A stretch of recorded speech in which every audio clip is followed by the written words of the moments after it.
Ay, yaw! Isa pa nga guys, nag-ayo day ko sa akong stand. Good morning. Haggard na haggard ang ating fest. Hindi pa kasi ako naligo kasi nagdilig ako ng aking mga halaman. Tapos akala ko hindi mainit. Mainit pala sa labas. Ay, hindi naman siya mainit yung sa sun. Pero parang malagkit sa feeling. Yung basta limuot siya. Limuot. So, gusto ko nang maligo kaso pinapawisan ako. Grabe yung pawis. Tahi muna ako dito kasi nga baka mabigyan ako ng chance na mabigyan ng Divine Mercy na imahe. So ako lang ganito lang yung pagkatahi ko. Alam ko kung kita niyo. Ayan, ganyan lang para lang hindi ito natatanggal siya. Sa Bisaya pa nakaskas siya, nakaskas. So tinatahi ko para hindi siya makaskas. Para dili makaskas, tahiyo na to gamay. Then pagka humupa na yung aking pawis, maliligo na ako. On and off naman yung araw. Sana uulan guys, kasi talagang walang ulan dito sa amin Matagal na. So, ilang weeks na ba anak na walang ulan? Sobrang init. Ang taas ng heat index. Kahapon nga sobrang init talaga. Tapos ang dami naming nagastos na tubig kahapon. Kasi nga kailangan na pag lumabas ka, hydrated ka always.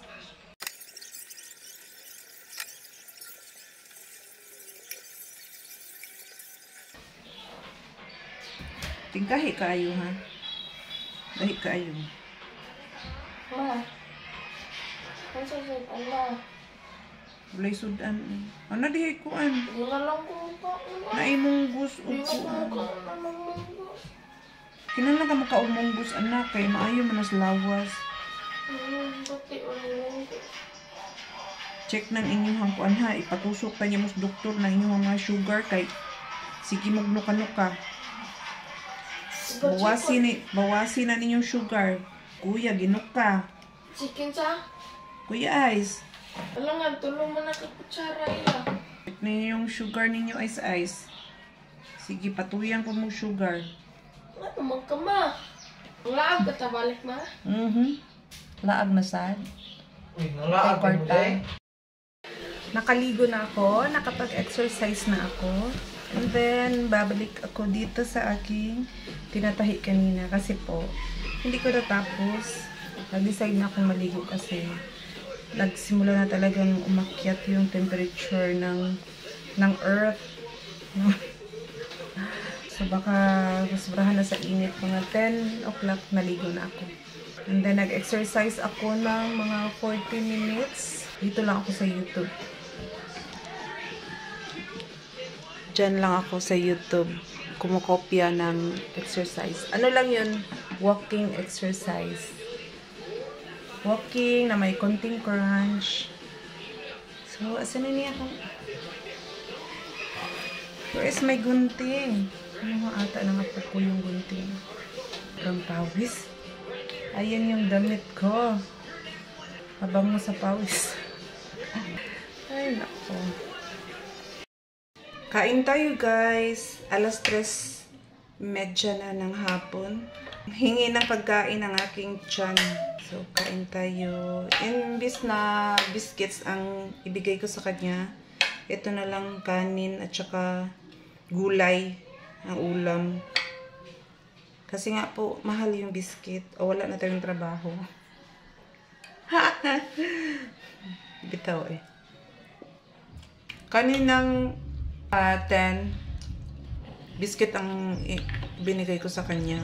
Ngayon, maraming natira na gulay. Sayang naman kung mapanis. Gusto ko sanang kumain ng champurado kaya lang bawal sa akin ng tsokolate. Kaya ito na lang muna. Munggo, kalabasa, malunggay, and gabi. Magsasampay sana ako ng aking nilabhan na puting tela. Yun bang binili ko kahapon.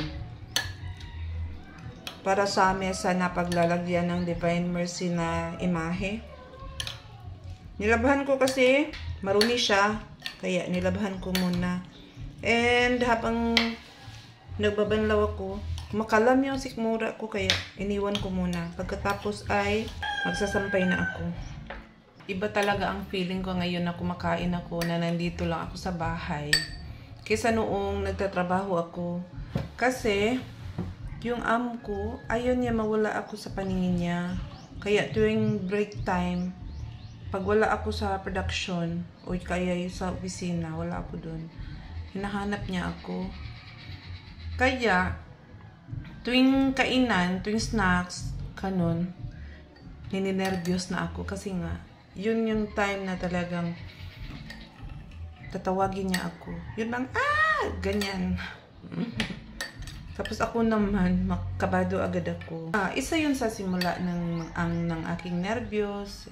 Minsan, parang kakain pa lang ako, patungo pa lang ako sa pantry, kinakabahan na ako. Diba? Hindi maganda yung kumakain ka tapos kinakabahan ka. Ayun. Buti na lang nag-resign na ako. Kasi nga, dito ko naramdaman yung kain na wala kang iniisip. Parang ang free mo kumain. Ganun. Medyo emotional ako kasi maraming beses kasi niya ginagawa yun. Tapos kabado ako. Parang nasurrender ako doon sa aking trabaho. Kasi siguro iba sa inyo masasabi na ang babaw naman ng ganun talaga ako. Kinakabahan na talaga ako. Hindi ko alam kung bakit. Dati hindi naman ako natatakot na tatawagin niya ako tuwing snacks. Pero nung nagkaroon ako ng anxiety, madalas siyang umaatake. Sabi ng asawa ko, medyo nagiging mataba na yung pisngi ko. Siguro nga, kasi nga, libre na ako dito, wala akong ibang iisipin, kahit na hindi ako nakapagluto, hindi ako nakapaghugas ng plato, okay lang, kasi nga, mabait naman yung asawa ko, tsaka naintindihan niya ang situation ko po. Kapag minsan nga, may ginagawa ako, tapos natitense ako, iniwan ko yung trabaho ko dito sa bahay. Iiwan ko talaga at magre-relax ako. Doon sa trabaho, sabi ng doktor, iwan ko muna daw yung trabaho ko. Sabihin ko sa amo ko na maakyat yung aking anxiety, yung aking panic attack. Kaso, hindi naman naintindihan ng amo ko kasi hindi naman yan na-feel. Anyone na hindi naka-feel ng ganito ka-intense na anxiety po ay hindi maintindihan talaga yung aming pinagdadaanan. Yun lang mga dumaan sa ganito. Yun lang makaintindi na ganun kahirap ang mag-handle ng anxiety at panic attack. Hindi lang basta anxiety, yung anxiety, normal na anxiety eh. Nag-iisip ka, naisip mo na baka ganito, ganyan. Yung mga kabalaka or kabalaka in Bisaya o yung mga pangamba, yun ang natural na anxiety. Pero yung anxiety na bigla na lang sumusulpot kahit wala namang dahilan, yun yung anxiety na nagiging disorder. Tapos, samahan pa ng panic. Yung panic talaga, yung nervyos talaga ang nakakos na nakapagpa-decide sa akin na mag-resign na talaga ako. Kasi nagpapanik ako madalas eh. Pag tinatawag na niya ako, tapos pasigaw pa. Ayun. Sabi ko, hindi ko na kaya ito. Talagang, kailangan ko na magpahinga. Yung aking utak, talagang tumatakbo siya kahit na hindi naman kailangan tumakbo. Diba? Kung minsan kailangan din natin na magpahinga yung utak natin. Kaso sa trabaho, takbo siya ng takbo. Kahit na wala naman siyang dapat isipin, wala kang dapat isipin, pero isip siya ng isip. Ganun ang aking utak. Nagiging disorder talaga siya. Nag-a-advance na siya. Minsan nga, dinadala ko na lang yung plato ko, sa trabaho, ang ginagamit ko. Tapos, lagyan ko ng pagkain, ganyan. Kung biscuit, okay lang, kasi nga yung biscuit palagi mo namang mabibit-bit kahit saan. Pero kapag wala akong biscuit, wala akong supply, minsan hindi ako makabili ng biscuit, kanin tsaka ulam na konti. Yung isang mug lang. Ganun. Dati talagang ang payat ko. Payat ako pero talagang malaki yung mga braso ko. Mga paa ko, talagang maskulado na ako kahit nung bata pa ako. So, kakainin ko na lang itong munggo no, walang kanin. Kasi hindi naman maganda na maraming kanin. Pag may anxiety ka at panic attack, tataas din yung blood pressure mo. Kaya hindi rin pwede na marami akong kanin na kakainin. Sasampay na tayo kasi tapos na tayong kumain. Isa lang naman to. Ang anak ko. Magawa na naman ng bagong saranggola. Hala, sige pa more. Lumabas na ako ng bahay kasi alas 4 na ng hapon. Medyo humupa na yung init. And dito ako magpapahangin ng konti. Tapos kasi Tagalog ng magisi. Ano ka pa Tagalog na magisi ng papel na? Magpupunit ako ng papel. Pupunit pala ng papel. Ito yung mga books nila na hindi ko natapos nung isang araw na pagpupunit. Kasi nga, matagal eh.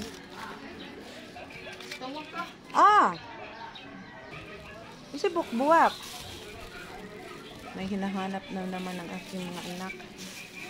Tapos, ang ginamit paghahanap ay yung bibig. Lagi na lang, ma. Yun. Lagi na lang, ma. Ma, yung ID mo, ma. O, kunin mo dyan sa bag, anak. Asan? Sa bag nga. Ayun nga, anak. Mama, always mama. Nung nagtatrabaho ako, kaya naman nila. Ngayon, hindi na ako nagtatrabaho. Always na lang naging mama. Ayun ako. Kasi pa magpunit na lang tayo ng papel para gawing compost. Para hindi lang masayang na susunugin doon. Marami silang libro. Kasi nung high school sila, yung dalawang anak ko ay nag-aaral sa private. Kailangan mong bumili ng libro eh. Buti na lang yung dalawa kong anak na sumunod eh. Nasa public sila. Kaya yung libro, isa sa uli pag end ng school year, wala namang bumibili ng mga books dito eh. Kasi nga, wala namang nag-aaral ng private. Kunti lang. Tapos yung iba hindi pa bumibili ng books. Kahit second hand pa. Hindi na ako nakapagmarites. Uy, dito na lang tayo. Maglibang-libang tayo dito. Pampalipas oras. Then mamaya, luto na naman tayo ng kanin. Kasi pag 5 o'clock. Nak, ang champurado nak. Wag pa mahurot nak. Madao to. Sayang nga ito ang gasto. Mahilig naman sila kumain ng champurado. Kaya lang. Siguro mas marami yung aking champurado ngayon. Hindi na inubos. Sige lang kagpalupad og sanggarula. Wajud ka na. Wala mo datong kuan. Purutasan ito ninyong kuan o. Yung dili masaya itong gasto. Marites na ako doon sa kapitbahay. Niya na lang. Ang daming lilinisin dito. Nagkalat na naman. Kalat na naman ang aking anak. O, ayan. Hindi pa marunong magwalis ng mga pinagtasahan niya. Yung mga kawayan na ginaganyan-ganyan, linisan na kawayan. Yung mga, ay naku, daming kalat eh. Always na lang, kalat. Kahit sa loob ng bahay, makalat. Ay, ito ang niluon na kuan na 50, oh, tag 50. Ah, tag 50. pare na. Ulo ko din to.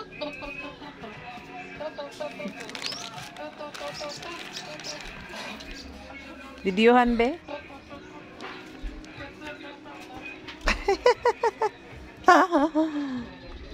Asa na? Asitetetetetet. Aligo lagi ka pa. Pagkatupi mo na. Klase ka? Aw. Online ay salamat. Wala akong kailangan bigyan ng allowance ngayon kasi nga dalawa sila online. Hala, malam ba nang atong kamera inday? Sophie, bakit lang? Dili lang gunitan kay aron di magluhag atong video. Sus Ginoo. Pertipog yung pagkakiata mo apil sa vlog. Nakita ng cellphone ay. Kang Kuya Ray. Ray-ray asa daw. Nga ayaw hilabti. Hilabti. Hindi man ka makita na. Sandi na. Hindi ka makita na. Hindi ka klaro. Malam ba dyan ang atong kamera ron sa kaluhag? Aray, sakita sa kong paaday. Uy, tarong, sige, pag-practice na vlog, kaya ron, mag-vlogger ka. Ay, tanawa, iba, practice ang vlog, ay hawa na. Si Kuya Ray-ray. Oh, mas-slide ka diha, mas-slide. Maghinay lagi, di lagi magsikiat. Nya, nung sana naman, i-graduate na ka. Asa ba imong picture nga imong ka-i-share sa mga lula? Nay, wala. Shared sa amo, oy. Wala pag i-share sa inyo? Kano saan dito i-share? Okay. Alas 10:45 lay. Ikaw. Okay, alas 10:45. Bernes. Ika-Biyernes pa. Biyernes pa i-share. O kano saan ang Bernes, nay? Biyernes, Friday. Friday. Ugma, dayon sunod ugma. Ugma na sad. Ha? Ugma na. Thursday na ba? Dili, Wednesday pa man taron anak. Ha? Thursday na ba ta karon? You must be joking. Timpas na ako sa Ay, oo. Thursday naman din. Oo, di I know. Ayun na si Naku, late na pala ako. Uy, ugma na di ay mo adto ka sa school. Uy, hala, saranggula pa more. Saranggula gina imong grado. Kadaghan ako kabuti. labi na ilan sang ha. Katuga-tuga ka da. Nailansang, ayo naghilabting ano gigawas man imo ray nailansang ray. Ako na sad. Dili di ay. No, wala lang ka ng dudo. Oh, ibutang na dito ping. Ibutang na skiliping. Ay pagduwa anong nailansang ping kay delikado ta ana. Na ma-injectan yung ka dito sa kuan layo. Duol na. Sa duol. Kapoy na pamasahi mahal kayong pamasahi. Nak unaha tong imuhang kuan na klase nak. Online mas kuya ron ka. Tupad adto ka. Ay kay online si kuya nimo kay watay para pang kliti niya. Maylo ta dito sa kuan. Mayor. Sakit akong likod. Sign of aging.